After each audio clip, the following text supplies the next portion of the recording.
year, if it's not still too late to say that to everyone. Welcome to the first of the COVID media briefings of 2022. To those who are new to this, I'm sure most people have been to them before. The format is that you hear from the two directors of public health for Nottingham and Nottinghamshire, and the accountable officer for the NHS in Nottinghamshire about the current COVID situation from an epidemiological perspective, but also from a system pressure and vaccination perspective as well. And then you'll get the opportunity to ask questions afterwards.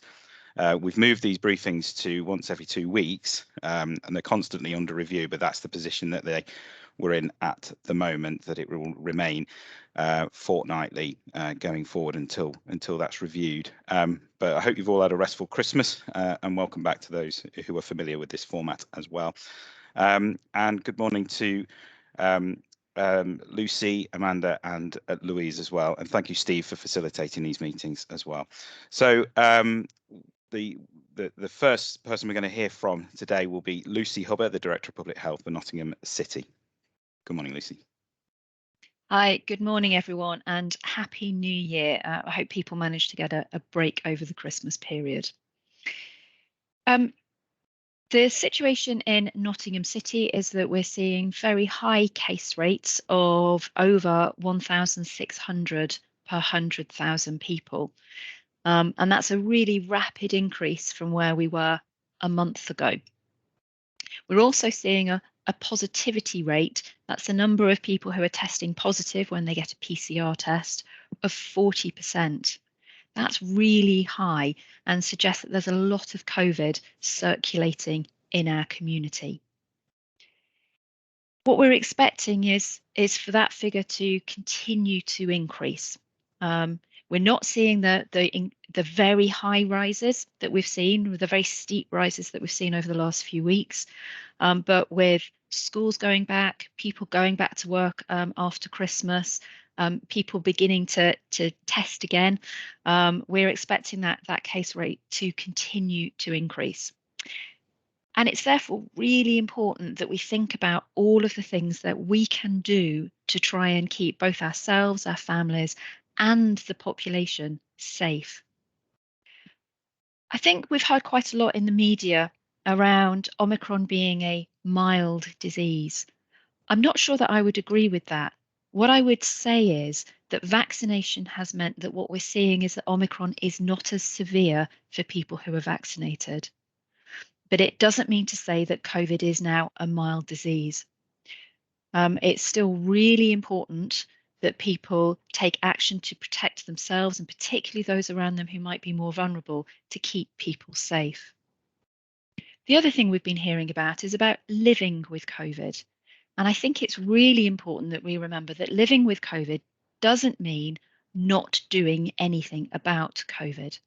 If we're going to learn to live with COVID, we absolutely need to think about the things that we all need to do on a daily or weekly basis in order to mean that we can be safe in what we're doing. And some of those messages remain the same. So wearing face coverings when we're in indoor or crowded settings, getting tested regularly. If you've got symptoms, you must get a PCR test. If you haven't got symptoms, testing yourself regularly when you're meeting with friends and family, or regularly when you're going to work, using one of the rapid tests is really important.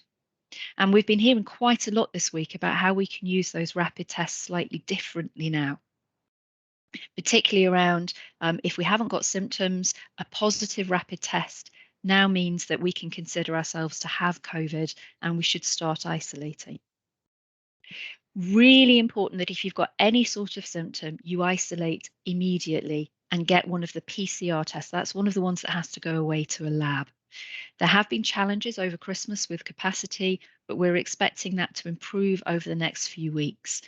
But if you have got symptoms, please stay at home until you've got that negative PCR test, or for 10 days. The other thing that we can do is get vaccinated. What we're seeing is that vaccination is really protecting people against getting severe forms of COVID. And I know that Amanda will talk to us in a little bit about what we're seeing in our hospitals. It's not too late to get your first or second dose. And if you're eligible for your third booster, please come to one of our walk-in sites at Forest Rec or some pharmacies, or book an appointment on the national booking line. We've got lots of capacity there. There's not some of the problems that we had in December. The local NHS have put on loads of capacity, and so you'll be able to get one of those appointments really easily. There are also other things that we can all do in making sure that we are sensible around people who are more vulnerable. So if you have got symptoms of any sort, try and keep yourself away from people who might be more vulnerable. And remember the things that you can do to keep yourself more healthy as well. It's really important that we remember the importance of connecting with other people, so meeting people preferably outdoors, in order to keep ourselves feeling well. I'll stop there. Thanks, Lucy. Let's hand over to Louise Lester, Nottinghamshire County Council. Hi, Louise. Morning all, Happy New Year. So an update from me in terms of the county, a similar picture. So our rates continue to rise, and in the most recent 7 days, our rate was at 1,865 per 100,000, and that compares to 1,250 the week before. So we are continuing to see that rapid increase. And this is currently above the England average and does represent over 15,000 people across Nottinghamshire who have tested positive for COVID in the last 7 days. The rates are high across all of our districts and boroughs at the moment, highest in Gedling and Ashfield, and lowest in Rushcliffe, but all of the rates remain between approximately 1,700 and 2,000, so all very high.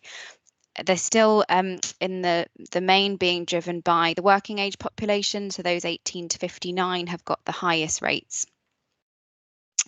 And we don't know what this new year will bring, but with the return of children and young people to schools, to universities, people starting to go back to work after the Christmas break, it is likely that we'll see these rates continue to rise over the coming weeks. So it's really important that we carry on this year doing all the things that had become part of our lives last year. So we keep wearing the face coverings when we need to, when we're in crowded or enclosed spaces, that we keep trying to ventilate the indoor spaces as much as possible and allowing air to flow when we're meeting with people. And that we continue with those LFT testing, so those rapid tests that we can get. So we're doing that before we go and visit people, before we see friends and family, or more regularly if our job requires it. And we've talked about the importance before of, if you are symptomatic, please stay at home, please isolate, and please get yourself tested. It's also really important that everyone who is eligible gets their vaccination. We know that the vaccination reduces your risk of becoming seriously ill and needing to go to hospital. And we know the more doses you have, the better. And if you get your booster, even better. But it's never too late. It's okay if you've changed your mind, if you wanted to wait a while and have decided now's the time, it's the new year, you want to get vaccinated. There's no judgment, and there's always a friendly face at the vaccination sites and plenty of availability across Nottinghamshire. So I would say the best thing you can do as you start this new year is to make sure you've got the maximum protection that you can from the vaccination that's available. Thanks. Thanks, Louise. Let's go to Amanda Sullivan. Good morning, Amanda. Morning, everyone. So the NHS is operating under increasing pressure, and this is caused by the rising coronavirus admissions that we are seeing, workforce absences as well, and that's due to Omicron as well as other causes and other winter pressures and other illnesses that people do need to go into hospital for. On the 4th of January, we had 443 people in hospital with coronavirus, and this is higher than we saw in April or the November peaks in 2020, and it is around about the same as we saw this time last year. And the numbers are continuing to rise, and we do anticipate that they will continue to rise in view of the very high community transmission rates that you have heard about already. So in the week up to the 2nd of January, we had 362 admissions, and that compares to 213 admissions the week before. So you can see quite a significant rise week on week. And we had 25 deaths in that week also. So, you know, this is still a very serious situation. 84% of our over 18s now are double jabbed, which is really good. And a further 60% have been boosted. And this is really important because 74% of patients with coronavirus on our intensive care units at our Nottingham University hospitals are unvaccinated. So Omicron is as serious as Delta if you are unvaccinated. It's only more mild if you've got some immune protection, and each jab is worth having because it does give you some protection. And if you are boosted, that significantly reduces your chances of needing to go into hospital if you do catch Omicron. So I am really pleased that we are seeing more people come forward now for their first and second jabs. That's really great. People are changing their minds, and we are seeing thousands each week doing that now, which is great. You can also now walk into the Forest Rec site for your first or second jab, but also now your booster jab. If you're 3 months after your second jab, you can just walk into the Forest Rec site for your booster. So next week also we'll be going back into schools to vaccinate our 12 to 15-year-olds. This can be for a first jab if you've missed it previously, or a second jab, or you can book at the sites that do cater for our 12 to 15-year-olds as well, if either for a first or second jab. So that was all I wanted to say. Thank you. Thanks, Amanda. That's a lot to squeeze in, and really clear messaging there. Thank you very much for that. Let's go straight to the questions then. So very helpfully, Teams has upgraded itself and it tells me who was in priority order. Hugh Caswell doesn't surprise us each time as being the first. So good morning and welcome back, Hugh. Good morning, everyone. Amanda, clearly the situation in our hospitals is very difficult at the moment, as you say, expected to get worse over the coming weeks. There are lots of trusts around the country that have declared critical incidents recently. How close have Nottinghamshire's trusts come to that? And we also heard earlier this week how some operations have had to be cancelled. How close are you to having to cancel all non-urgent procedures and, you know, cancel treatments and things like that? Yes, thank you, Hugh. So we haven't, neither of our hospital trusts have needed to declare a critical incident, but we are working as part of our whole local resilience forum with our emergency sort of incident procedures, so that all sort of partners are really well sighted on the pressures in the hospital, and everybody can take all the steps required to try and, you know, minimise the risks of that needing to happen in the area. But it is a very difficult position, not least because all of our you know, sort of services have got significant numbers of people absent. So we are really trying to make our you know, our partners work together very closely, and people are really working very well together. But it is a very difficult situation, and one we're monitoring closely on a daily basis. In terms of cancelling all operations, we have a really robust process in place of sort of clinically assessing the priorities. We are having to make some priority decisions at the moment, like all areas. So some of our more routine services, people will have to wait a little bit longer for, but we are reviewing that on a daily basis. But we're not at the point where we're not able to do the sort of, you know, the more urgent procedures at the moment. Thank you. Okay, thank you, Amanda. Well, to both the public health officials, so many of the people I speak to at the moment are really struggling to get hold of lateral flow tests. Given the the change in how they're used, as you mentioned, Lucy, it's it seems they've become more important. But for people who can't get hold of them, what should they do? Thank you, Hugh, for that question, and Happy New Year. So lateral flow tests, there are two different routes really that the lateral flow tests are provided into Nottingham and Nottinghamshire.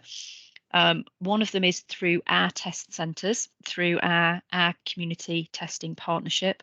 And we've had good supplies there. So people should be able to get lateral flow tests through either one of our rapid testing sites or through our provision into libraries. And we've had good supplies throughout the Christmas period into there. And we're not predicting that there are significant problems across that. We know that it has been more difficult across pharmacies and on the national booking line. We are assured that there are going to be nationally available 1 million appointments a day, and that all pharmacies will be fully stocked by the end of this week. So we are hopeful that the challenges that people have experienced with getting rapid tests should be made a little easier over the next few weeks. But just to remind our population that if they are struggling to get any from the national booking line, then our test centres, our rapid test centres, always have tests available. Thank you for that, Hugh, and thank you for the answer, Lucy. Let's move. Sorry, Luke, can I just add one stat into that, because it's my favourite stat of the week, which is in City alone last week, we distributed through our test centres 108,000 tests. And across the whole of Nottingham and Nottinghamshire, it was 285,000 tests. So lots of tests available from our own test centres and libraries. Thank you. Have you got a stat of the day as well, Louise?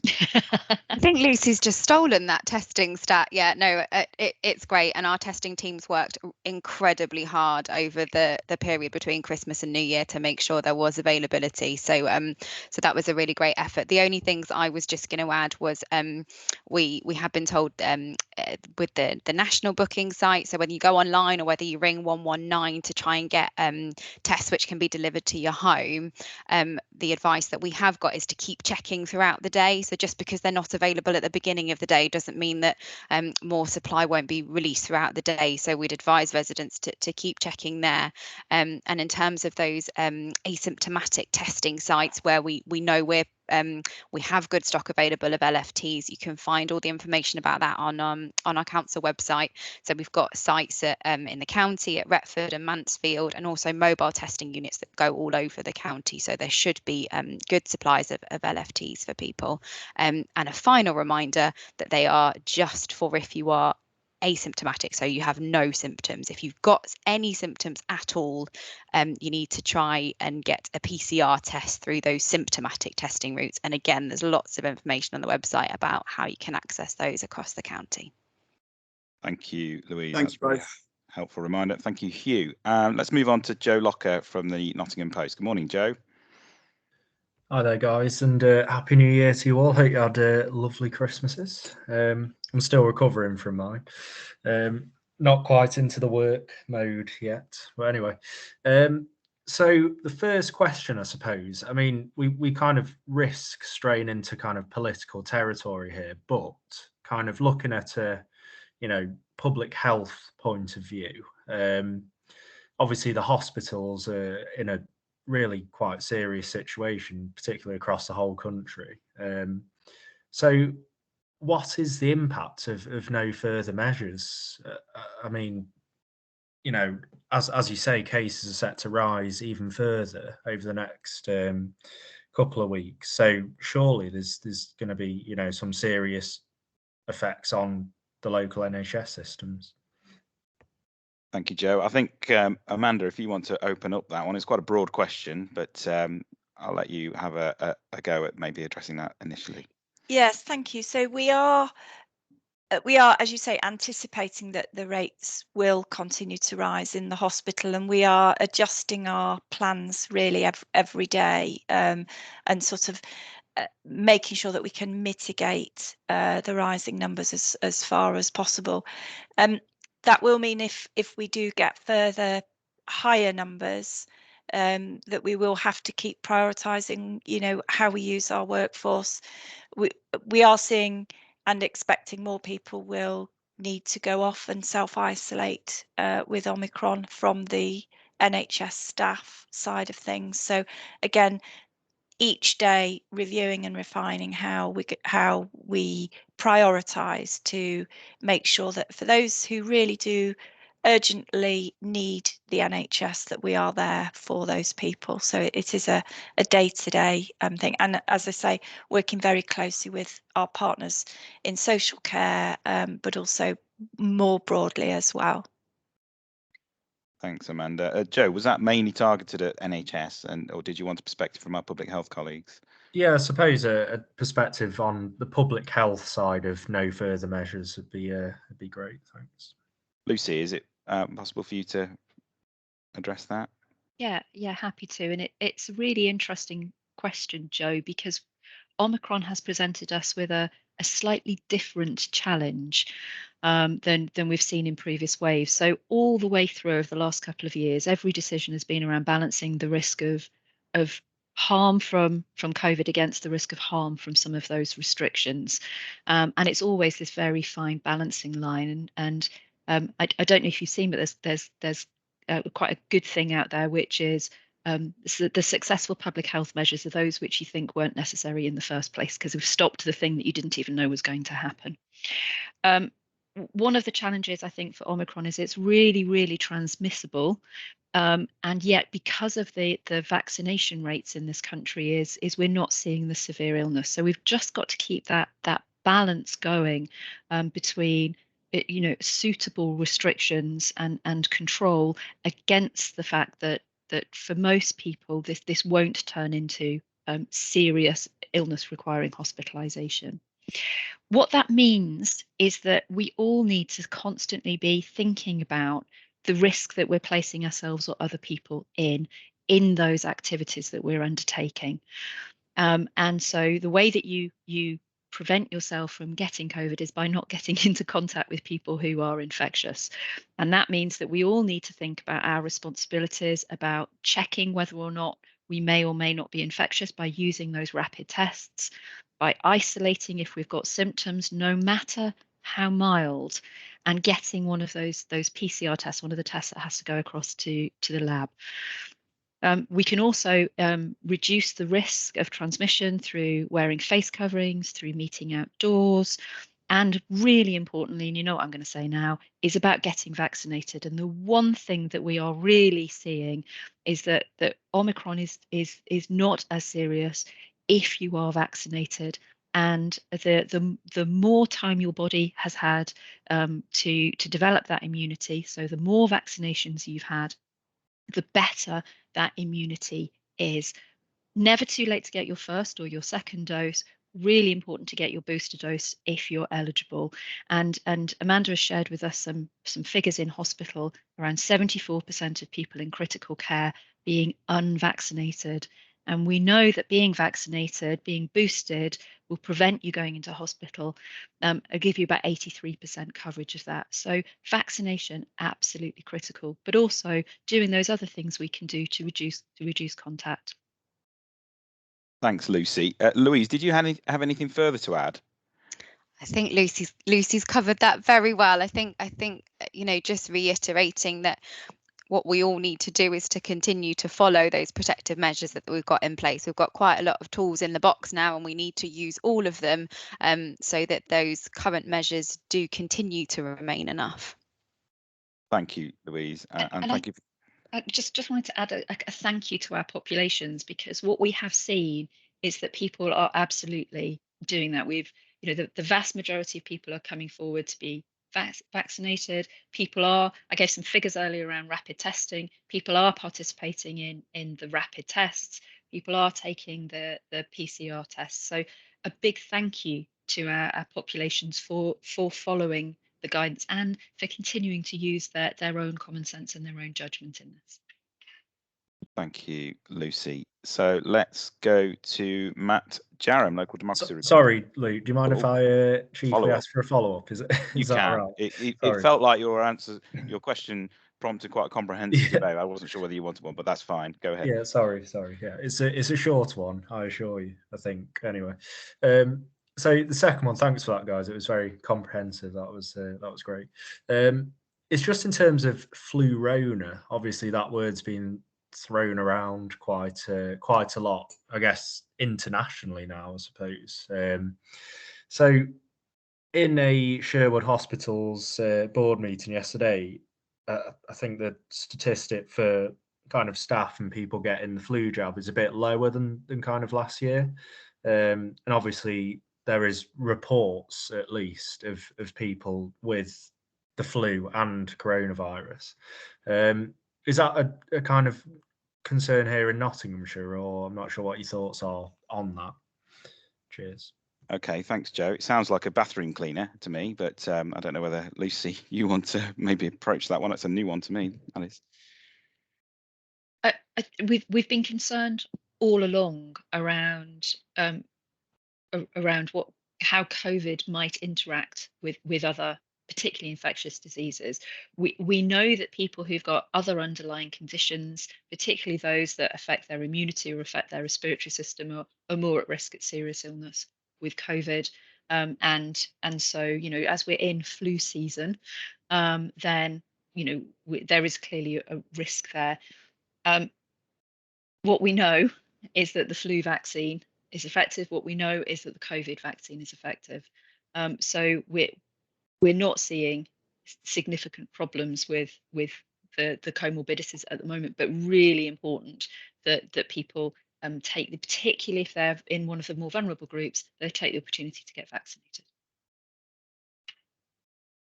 Thank you, Lucy. I hope that addresses the question, Joe. Perfect. Yeah, Thank you very much. Let's move on to Matt Jarram, who's been patiently waiting. Hello all, Happy New Year. It's Hugh Caswell's asked one of my questions, so I'll keep this extremely brief. It's just for Amanda, really. If you could clarify how many people are unvaccinated again in Nottingham's hospitals, but also those who've died, how many of those have been unvaccinated? And also, I know you mentioned as well about staff shortages in hospitals because of COVID. Could you perhaps just give me a flavour of how many staff are absent and what departments have been affected? Thank you. Thanks, Matt. Yes, thank you. So, yeah, the figures that I gave were that on the intensive care unit at the City Hospital and the Queen, so at Nottingham University hospitals, 74% of the people who are needing the critical care, so the most seriously ill, are unvaccinated, so completely unvaccinated. We do sometimes see if people, particularly if people are partially vaccinated and have got underlying conditions, they may still also become seriously ill as well and need that intensive care. So that's kind of where we are currently, and that's not atypical. We do know, I don't have the sort of Nottinghamshire figures around unvaccinated people and deaths, but we do know the evidence is quite clear now across the whole country that vaccines do have a protective effect against death. And as Lucy said, if you are boosted, that reduces your chances of hospitalisation by 83%, of becoming seriously unwell, and it has even a further protective effect against people dying. So that evidence is has built up over the year, and is very clear that vaccination does have a significant protective effect against people dying. In terms of sickness and absence rates, we are seeing similar levels of Omicron in our population as in the community. And a lot of areas have got, and this is not just the NHS, this is typical across, are seeing, absence rates of around 10 to 15% of staff overall, including all sickness of absence, probably about half of that being due to Omicron. And again, that's a typical picture across a lot of services, and including the NHS, and we're sort of no different to other areas in that regard. It does change between departments, so and as you can imagine, it can come on very rapidly, but then a week or 10 days later, if people are following the current guidelines, people can resume work. Where possible, people are redeployed or work from home, or we're working with sort of mutual aid, which is part of our emergency procedures, is that we do enact mutual aid to keep the most critical services running. So there's an awful lot of mutual aid that happens across agencies to keep services running at the moment. So I hope that answers your question. Thank you. Thank you for that, Amanda. Matt, did you have any follow-up questions? No, that's fine. Thank you very much, Amanda. That was really, really helpful. Good. Thank you all. Cheers. Okay, let's move on. So it looks like our final hand, Connor Thompson from the Newark Advertiser. Good morning, Connor. Good morning, everybody.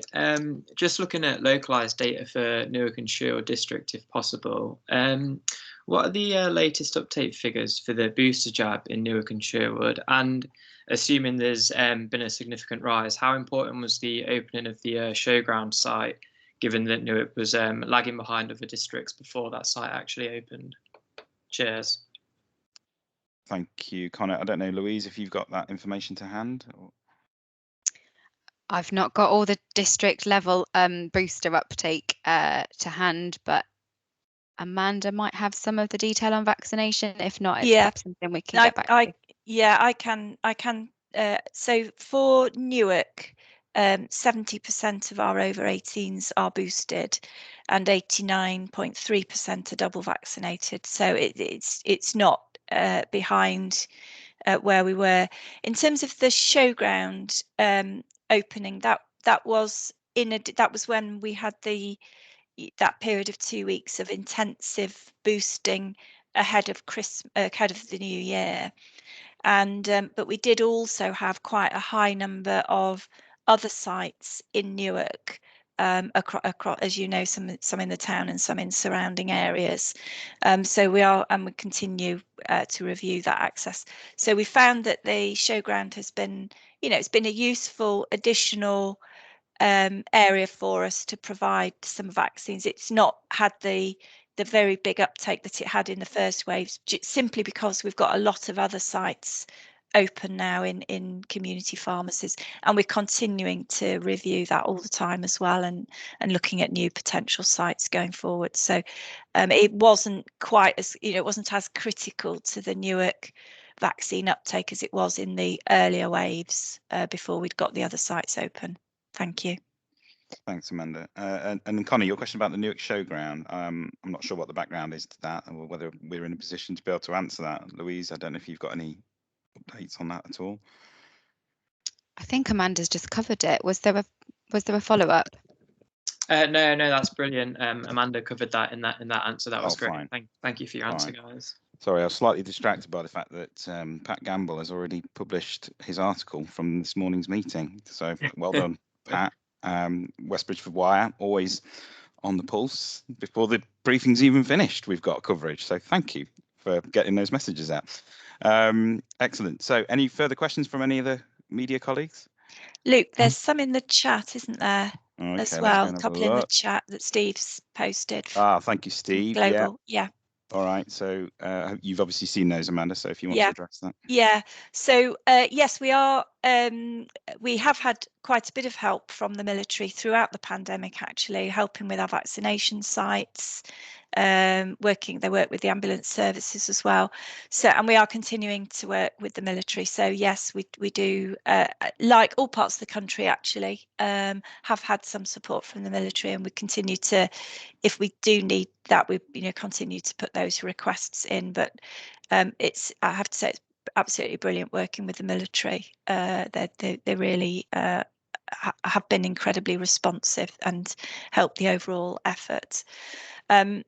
And with regards to the COVID admissions exceeding those numbers we've already seen, certainly at the moment they look very similar to this point in January last year, and they did last year they did continue to rise beyond this point towards the end of January, and then they started to fall, and we anticipate that that is likely to happen again this year. Last year we got up to around 750 people in our beds. At the moment, as I say, we're on over 443. So it is perfectly possible that we continue to, to see levels very similar to last year. Thanks, Amanda, and hope that addresses. I think that does address the question quite comprehensively.